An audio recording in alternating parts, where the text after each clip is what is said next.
শহীদরা রক্তাক্ত হয়েছিল, আর শেখ হাসিনা সংসদে দাঁড়িয়ে হাস্যোজ্জ্বল চেহারায় উপহাস্য করে, তুচ্ছ তাচ্ছিল্য করে আমাদের এদেশের নিরীহ আলেমদেরকে, তাদের রক্তকে উপহাস করে সংসদে মজা নিচ্ছিল।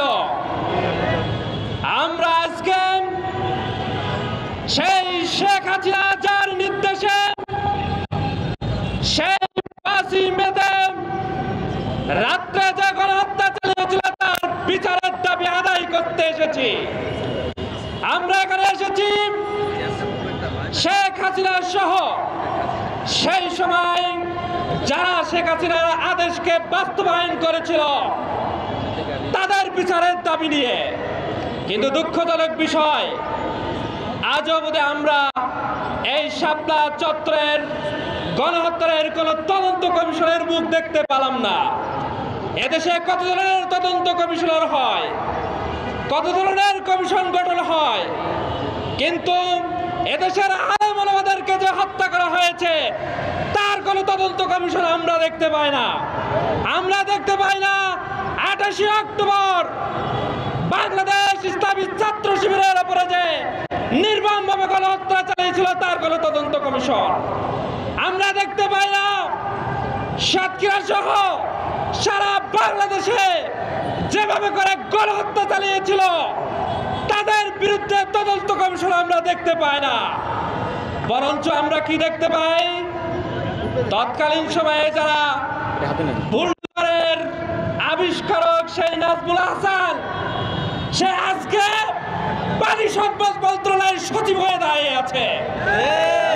এ থেকে স্পষ্ট প্রমাণিত হয় যে এই গণহত্যার এই রক্তের সাথে উপহাস করা হচ্ছে, আবারও রক্তের সাথে বেইমানি করা হচ্ছে।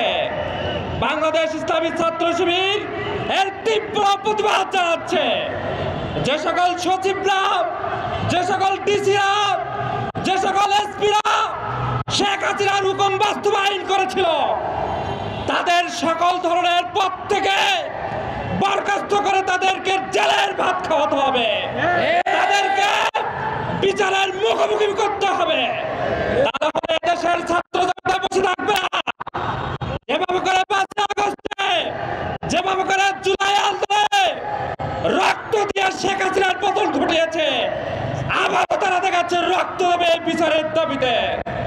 সম্মানিত ভাইরা, ছাত্র শিবির 5ই মেতে এখানে ইসলামের পক্ষের শক্তিতে 2013 সালে এখানে দাঁড়িয়েছিল।